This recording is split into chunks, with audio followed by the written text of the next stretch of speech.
먼저 기도하시겠습니다.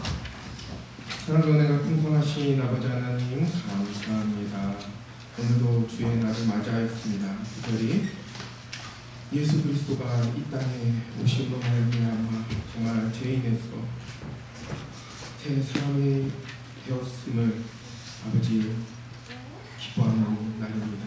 하나님, 이 기념하는 날을 정말 사람의 눈으로 보는 것이 아니라 주님께서 이 땅에 오신 분명한 이유를 우리가 깨닫고 그 의미를 분명히 알고 세상에 나아가는 그런 자를 낼 수 있도록 인도하여 주시옵소서. 아버지, 부족한 종의 입술이 아버지 주님의 말씀을 대언합니다. 하나님, 듣는 자나 전하는 자나 아버지 주의 말씀에 집중하며 나아가는 자들 또한 믿는 자들 될 수 있도록 주님 함께하여 주시옵소서. 감사합니다. 사랑합니다. 예수님의 이름으로 기도드렸습니다. 아멘. 기쁜 날입니다. 그 어떤 때보다 기쁜 날이거든요. 죄인에서 새 사람이 될 수 있게 이 땅 가운데 하나님께서 예수 그리스도를 보내주셨기 때문입니다. 이러한 기쁨이 저와 여러분 모두에게 은혜가 있기 원합니다. 네. 사실 2주 전에 목사님께서 목사님과 사담을 나누는 중에요. 크리스마스 성경의 이야기를 하던 중에 어떤 이야기를 했는데 담임 목사님께서 한번 해볼래? 성탄절 때 한번 주제 설교 한번 해보겠어? 라는 말을 던지셨는데 이렇게 지금 쓰게 됐습니다. 제가 주제 설교를 전도사 때 정말 한 10년 전에 한번 아이들을 상대로 했었던 이후에 오늘 처음 성탄절에 주제 설교를 하게 됐는데요. 참 많이 떨립니다. 꼭 주제 설교를 하지 않아서 안 떨린다 이런 건 없는데요. 오늘이 더 떨리는 이유는 예수 그리스도를 정말 축하하는 자리이기 때문입니다. 이 설교가 정말 이 말씀이 여러분과 저에게 큰 은혜가 되기를 주님으로 축복합니다. 사실 주제 설교를 어떤 주제로 해야 될까 정해져 있지만 여러 설교자들의 설교를 찾아보다 보니 설교자께서 하신 예화 중에 이런 말씀을 하시더라고요. 저도 여러분들에게 똑같이 묻겠습니다.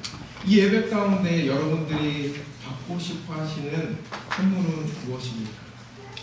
여러분들이 하나님께 받았으면 하는 은혜는 무엇이냐고 여러분들에게 묻기 원합니다.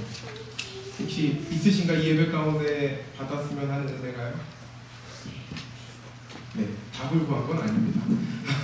사실 여러 성도님들께서 그 설교에서 이렇게 말씀하시더라고요. 똑같이 물어보셨는데 어떤 분은 하나님의 은혜를 구합니다.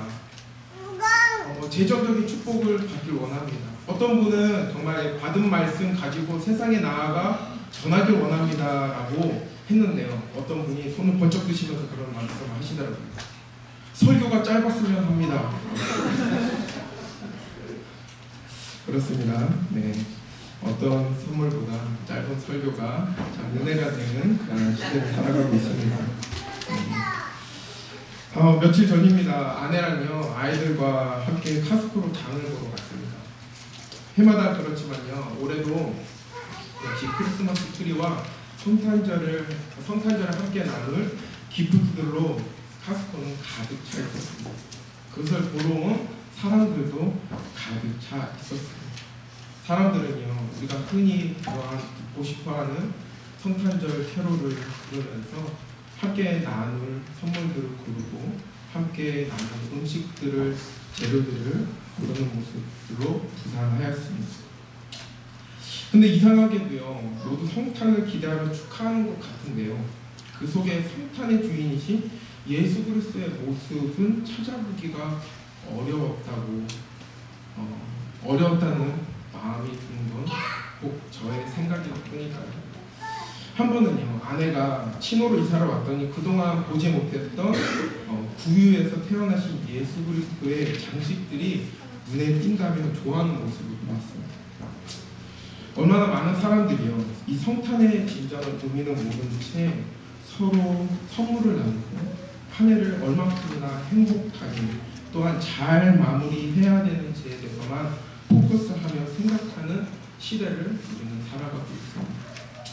그런데 이러한 문제는요, 오늘날의 교회에서도 함께 일어난다는 것입니다. 사실 우리 믿는 신자들도 예수 그리스도가 죄인인 우리를 위하여 죽으시기 위하여 이 땅 가운데 오심에 감사하기보다는요, 그리스도와는 아무 상관없는 산타 할아버지, 또한 와이트 크리스마스, 그리고 선물 교환 등 세상적인 문화가 이미 교회 안에도 들어왔음을 우리가 느끼고 있습니다. 그렇게 오늘날의 성탄절은 세상이든 교회이든 이날의 주인이신 예수 그리스도의 모습과 정신은 찾아보기 어려운 시대가 되어버렸습니다. 그런데요, 오늘날 이러한 세상적인 문화와 예수 그리스도가 없는 성탄절과는 달리 첫번 그 첫날 성탄절에는요, 우리를 위해 오신 아기 예수님을 기쁨으로 맞이한 사람들에 있었습니다. 바로 동방에서 아기 예수님의 태어나심을 알리는 한 신비한 별을 보고 찾아와 경배했던 동방 박사입니다. 그들은요, 성탄절을 참되게 맞이했던 사람들의 모범이 되는 사람들입니다. 오늘 우리는요, 성탄절을 참되게 맞이했던 그들의 모습을 통해서 성탄을 맞이하는 우리들, 오늘을 살아가는 우리들의 신앙인들의 모습이 어떠해야 되는지 깨닫기 원합니다. 또한 이 말씀을 통하여 도전하는 자가 되길 주님의 이름으로 축원합니다. 우리 함께 2000년 전으로 함께 들어가 볼까요? 먼저 첫 성탄절을 올바른 모습으로 드렸던 동방 박사들이 누구인지를 먼저 살펴봐야겠죠. 사실 성경을 통해 그들의 이름이 무엇인지, 또한 그들의 국적은 어디인지, 또 그들이 몇 명이나 예수님을 찾아왔는지요, 자세하게 성경은 말씀하고 있지 않습니다. 그런데 많은 성경 역사가들은요, 그들이 노아의 세 아들 중에 하나였던 셈의 후손이라고 생각합니다. 왜냐하면 그들은 주전 7세기경에 동쪽 메소포타미아 지역의 메대 족속이라는 것이 학계의 전설이기 때문입니다. 메대 족속은요, 나중에 페르시아와 연합하여 역사상 가장 큰 나라 중에 하나였던 그 나라, 바로 우리가 알고 있는 페르시아라고 배우고 알게 됐던 그 나라의 사람들이었습니다. 어쨌든요, 이 동방 박사들이 엄청난 국가적 위상을 가지고 있었던 사람들이면은 분명히 보입니다. 이 엄청난 국가적 위상을 가지고 있던 권력가였던 동방 박사들이 예루살렘 성에 나타났다고 오늘 본문 이야기합니다. 당시 권력에 굉장히 큰 욕심을 가지고 있던 헤롯 왕에게 엄청난 사건이고요, 큰 기회였습니다. 본문 2절과 3절입니다. 유대인의 왕으로 나신 이가 어디 계시냐? 우리가 동방에서 그의 벽을 보고 그에게 경배하러 왔노라. 헤롯 왕과 온 예루살렘을 듣고 소동한지라. 그렇습니다. 얼마나 큰 사건인지요, 그들이 오자 온 예루살렘과 헤롯 왕이 소동하였다라고 성경은 이야기합니다. 그렇게 예루살렘을 다스렸던 헤롯 왕은요, 그들을 최소한 한 번은 궁으로 들여서 그들을 초대해야 했습니다. 뿐만 아니라 어쩌면 대국을 상대로 자기의 위상을 높일 수 있는 기회로 여겨 자신의 자리를 더 든든히 만들 뿐만 아니라 더 높은 곳으로 갈 수 있다는 일만의 희망을 가지고 그들을 초대했습니다. 궁으로 불러들였습니다. 그런 그들에게 온 이유가 장차 이 땅의 왕이 되실 수 온다는 소식을 들었습니다. 60만은 헤롯은요, 가만히 있을 수가 없었습니다. 바로 이 땅에 우리 예루살렘의 이스라엘 왕의 왕으로 될 그 아기를 죽이는 것이었어요. 그러니 헤롯에게는 위기이자 기회인 이 기회를 살려야 했습니다. 그런데 여러분, 그들은 큰 나라의 권력자인 그들이 이 먼 길을 찾아 어디에서 태어날지도 모를 왕을 찾아올 이유에 대해 어디에 있는지 궁금하지 않으십니까? 2절과 11절 우리 함께 다시 읽겠습니다. 유대인으로 왕으로 나신 이가 어디 계시냐? 우리가 동방에서 그의 별을 보고 그에게 경배하러 왔노라. 집에 들어가 아기와 그의 어머니 마리아가 함께 있는 것을 보고 엎드려 아기께 경배하고 보배하고 열어 황금과 유황과 몰약의 예물로 드리니라. 그렇습니다. 그들이요, 동방에서부터 예루살렘까지 먼 길을 찾아온 이유는요, 단 하나, 바로 메시아로 오실 이 예수 그리스도를 경배하기 위함이었습니다. 그들은요, 동방에서 한 별을 보았습니다. 그 별은 암흑과 무지와 공포와 불안 가운데 신음하고 있던 인류를 죄에서 해방시키고 영원한 자유와 끝없는 행복을 주기 위하여 오시는 메시아의 탄생을 알려주는 별임을 그들은 믿어 의심치 않았습니다. 그런데 이스라엘 땅의 백성들도 아니고 어떻게 먼 길에 있었던 이 동방 박사들은 그것을 어찌 알고 있었습니까? 바로 구약에서 이미 별과 빛으로 메시아의 나타나심을 예언하였고 그것을 그들도 들었기 때문입니다. 이사야 9장 1절로 2절의 말씀입니다. 전에 고통받던 자들에게는 흑암이 없으리로다. 옛적에는 여호와께 스불론 땅과 납달리 땅이 멸시를 당하게 하셨더니 후에는 해변길과 요단 저쪽 지방의 갈릴리를 영화롭게 하십니다.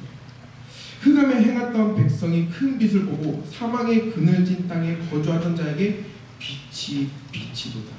아멘. 또 민수기 24장 17절을 말씀을 보면요, 내가 그를 보아도 이 땅의 일이 아니며 내가 그를 바라보아도 가까운 일이 아니로다. 한 별이 야곱에게서 나오면 한 규가 이스라엘에게서 일어나서 모압을 이쪽으로 저쪽까지 쳐서 무찌르고 또 셋의 자식들은 다 멸하리로다 라고 수없는 구약의 성경들이 예수 나심을 한 빛을 통하여 한 별을 통하여 너희들에게 알려주겠다라는 말씀을 하시는 것입니다. 동방박사는 이 말씀을 믿은 것입니다. 그들은 한 글로 어쩌면 스쳐 지나갈 말로 이해될 수 있는 그 말씀을 믿었다는 것입니다. 결국 동방박사들은요, 그 먼 길을 찾아와 아기 예수께 경배하고 그토록 귀중한 보물을 예물로 드린 것은 다른 이유가 아닙니다. 바로 그 광명한 새벽별에서 인류의 영원한 희망이 메시아가 태어나십니다. 그분만이 경배받아 마땅한 분임을 그들은 믿어 의심치 않았기 때문입니다.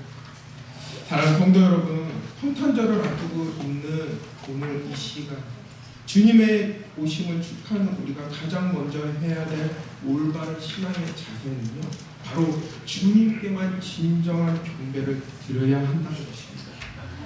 우리의 죄를 대신 지신 예수 그리스도만이 우리가 경배할 유일한 분임을 우리가 분명히 기억하고 믿는 저와 여러분 되길 주님으로 축원합니다. 그런데요, 사실 이러한 놀라운 점에 우리가 간과하고 있는 것이 있습니다. 무엇일까요? 이미 창세전부터 예언된 이 말씀, 메시아가 또 수천 년을 두고 이 예언될 약속의 성취될 이 말씀을 누구보다 잘 알았던 백성들이 있었어요. 누굴까요? 바로 이스라엘 백성들이었습니다. 택함 받았다라고 선민 사상으로 가득 찼던 그 이스라엘 백성들은 이 말씀에 대해서 알지 못했을까요? 아니요. 그들은 그 말씀을 매일같이 외우고요, 매일같이 듣고요, 매일같이 나눴던 사람들이었습니다. 그런데 왜 한 별이 나타나고 그 별을 따라온 동방박사가 나타났을 때 그들은 왜 그토록 소동하고 허우적 부렸을까요? 아마도 그들은 그 말씀을 문자적으로만 해석하고 들었기 때문이었습니다. 그 말씀을 믿지 못하였기 때문입니다. 이뿐만이 아닙니다. 헤롯 왕과 같은 이는 겉으로 주님의 나심을 환영하고 기뻐하는 척했습니다. 예수 그리스도가 나심을 나도 알려달라. 그러면 나도 그에게 가서 경배하리라 라고 이야기했지만 속으로는요, 그를 찾아가 죽일 생각을 하였습니다. 헤롯뿐일까요? 바로 율법과 모든 예언에 능통한 제사장과 서기관들도요, 메시아의 그리스도가 어디서 나며 언제 나는지 관심조차 없었어요. 사랑하는 성도 여러분, 꼭 제사장과 서기관 또한 헤롯만이 이러한 모습을 보일까요? 우리는 어떻습니까? 내일 성탄을 보내면서 나의 죄 때문에 이 땅에 오신 예수 그리스도를 환영하는 것 같으나 정작 나의 마음은 다른 곳에 또는 이미 알지만 때로 모른 척하며 살아가고 있진 않는지 오늘 이 시간 우리의 마음을 되돌아보길 주님으로 축복합니다. 그렇게 오늘 우리는요, 다시 한번 동방박사들의 태도에 우리의 마음을 살펴보아야 할 것입니다. 그분께 오직 경배하고자 하는 우리의 마음이 있는지 살펴보길 원합니다. 우리가 우리의 죄를 위하여 이 땅에 오신 죽으실 필요 없는 예수 그리스도를 경배하고 있는지, 아니면 단순히 즐거워하며 연휴고 연말이고 함께 즐거워야 될 날로 생각하고 있진 않은지 이 시간 우리의 마음을 되돌아보고, 그러한 마음이 있다면 회개하며 나아가는 저와 여러분 되길 주님으로 축원합니다. 이제 동방박사들의 모습에서 참된 성탄을 맞이해야 하는 진정한 의미 한 가지를 더 살펴보길 원합니다. 그것은요, 바로 그들이 아기 예수께 나와 경배드릴 때 예물을 드렸다는 것입니다. 그들이 드린 예물을 한번 살펴볼까요? 동방박사들이 드린 첫 예물은요, 황금입니다. 황금은요, 옛 시대부터 가장 고귀하게 여겨졌던 물질이었습니다. 어느 나라에는요, 재화의 근본을 따질 때 금을 빼놓지 않습니다. 그렇게 오래전부터 황금은요, 모든 물질을 대표하는 것이었습니다. 그러므로 황금을 예물로 드렸다는 것은요, 자신이 가진 것 중에 가장 최상의 것을 드렸다는 것을 의미합니다. 둘째로 드린 것은 무엇입니까? 유향입니다. 유향은요, 원래 제사장을 세울 때 그들에게 붙던 기름이었습니다. 이것은 유향나무에서 난 것으로요, 색이 희고 향이 굉장히 향기로웠다라고 성경학자들은 이야기합니다. 이것을 갈아서요, 이것을 기름으로 만들었는데요, 제사장이 기름 부음 받을 때 이 유향을 그의 머리에 두른다고 합니다. 무엇을 의미합니까? 예수님께서 그 제사장이 되심을 뜻하는 것입니다. 자신의 피로서 우리의 죄를 위한 제사를 드림으로써요, 나를 위해 대신 제사장이 되시는 예수님을 높이기 위하여 이 예물을 드린 것입니다. 마지막으로 그들이 드린 예물은 무엇입니까? 모략입니다. 모략이 무엇입니까? 죽은 사람에게 바르는 것이 바로 모략이었습니다. 즉, 우리 인간을 위해 십자가에 달려 죽으신 예수 그리스도를 이 세상에 오신 구세주이심을 의미하는, 또한 상징하는 물질이었던 것입니다. 그리고 이 세 가지는요, 쉽게 구할 수 있는 것입니다. 굉장히 큰 정성이 들어가야 되고요, 많은 것들을 드려 조금만 남은 것이 바로 이 세 가지입니다. 이처럼 귀한 것을 드렸다는 것은, 드렸다는 사실이 그 어떤 영적 의미를 가지는 것보다 중요한 것이 바로 귀하게 여기는 것, 자신의 것을 주님께 드렸다라는 사실입니다. 만약 여러분들의 귀한 것이 하나 있다라고 한번 생각해 봅시다. 여러분들이 자신의 귀한 것을 가지고 먼 길을 가야 하는데 아무 곳에다 하나 넣어두고 먼 길을 가지 않은 것입니다.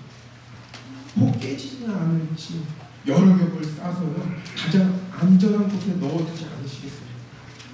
그리고 그 안전한 곳에 넣어뒀다 할지라도 잘 있는지, 행여나 어디 떨구진 않았는지 계속 살펴보고 잘 있는지 살펴볼 것입니다.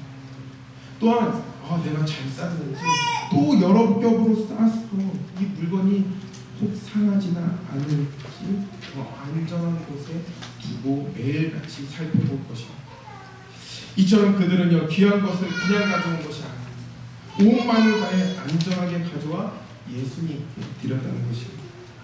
그리고 우리는 이것을 한마디로 정리하자면 성경에서 헌신이라고 할 수 있는 것입니다.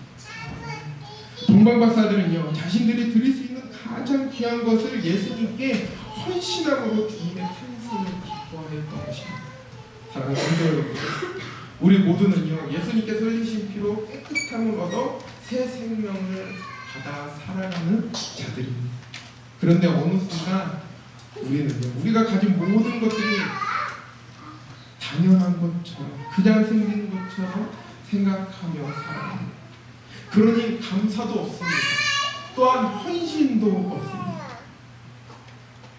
그러나 우리는 이 모든 것들을 예수 그리스도께서 자신의 생명을 바쳐 우리에게 주신 헌신의 결과물인 것입니다. 그렇기에요, 우리도 받은 그 헌신의 사랑을 아직 하나님을 모르고 하나님을 믿지 않는 그들에게 전하며 헌신하며 살아가야 할 것입니다. 이제 성탄절을 앞두고 여러분은 무엇을 주님께 드리고자 이 자리에 오셨습니까? 오늘 우리는요, 우리의 구세주께 어떤 예물을 준비하셨습니까? 우리는 무엇으로 우리의 주님께 헌신하시겠다라고 도전하시겠습니까? 말씀을 맺고자 합니다. 성탄절을 앞두고 있는 진정으로 주님의 오심을 기뻐하는 우리의 진정한 모습은요, 바로 동방박사와 같이 하나님께 온전히 집중하며 예수 그리스도가 보여주신 그 헌신의 모습을 나도 따라 살아가겠다라고 도전하는 그런 마음이 우리에게 있길 주님의 이름으로 축복합니다. 우리를 사랑하셔서 높은 보좌를 내려놓으시고 이 땅 가운데 오셔서 가장 낮은 곳에서, 가장 허름한 곳에서 이 땅 가운데 오신 예수 그리스도를 기념하며 경배하는 것입니다. 그런 모습이 우리 가운데 넘쳐나길 원합니다. 세상에 살아가면서요, 우리는 믿는 자처럼 보이지 않을 때가 있어요. 구별되어 살아가지 못할 때가 많은 또한 고백하게 됩니다. 그런데 예수님께서는 그럼에도 불구하고 낮은 곳에서 온전한 헌신으로 예수 그리스도의 신을 보여주셨습니다. 예수 그리스도를 믿는 우리들의 모습 또한 세상에 나가 그런 헌신, 또한 예수 그리스도를 닮는 모습으로 그러한 모습을, 또한 성탄절의 진정한 의미를 깨닫는 자로 살아가는 저와 여러분 되길 주님의 이름으로 축복합니다. 아멘. 기도하시겠습니다.